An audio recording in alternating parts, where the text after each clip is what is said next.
Folks, here's a proud mother of 5 and self-declared Christian woman. Have a listen. I'll speed her up so it's not so painful. So there's been 400 illegal immigrants arrested in the protests in California. So basically, they just made it easier for ICE. It's like putting bait down and letting all the cockroaches crawl to it and then scooping them up. Like, how dumb can you be? Okay, let's talk about this flavor of assholery, which seems to be the fave for all the pious patties, doesn't it? Or I guess in this case, the Christian cosplay Kates. Yeah. So I noticed in another video, Kate, you denied being a racist. But you know, saying I'm not a racist and calling human beings cockroaches is like saying I'm not violent while holding a bloody knife. Yeah. Words mean things, even the ones you apparently don't understand. Now let's talk history. Do you know who else called people cockroaches? In 1994, Rwandan Hutu extremists referred to Tutsis as inyenzi. Cockroaches. They used that word over and over on the radio to dehumanize them. You know why? Because it's easier to murder something when you've convinced yourself it isn't human.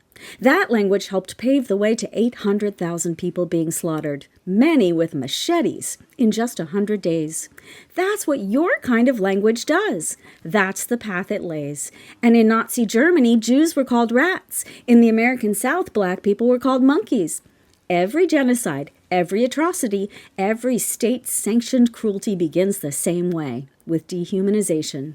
But sure, let's hear more from the woman with the minivan, Bible verses on her wall, and absolutely zero knowledge of history or empathy. A Christian, you say? Which part of Jesus' teachings do you think cockroach falls under? The love thy neighbor part, or the blessed are the merciful part? You mocked people who are terrified. People fleeing violence, war, and poverty, sometimes because of wars our country helped start.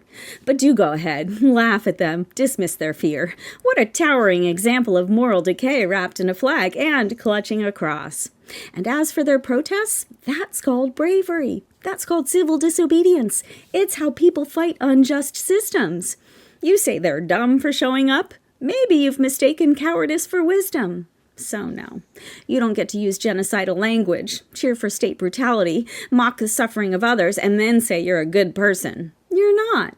You're exactly what happens when cruelty disguises itself as patriotism and cowardice wears a cross.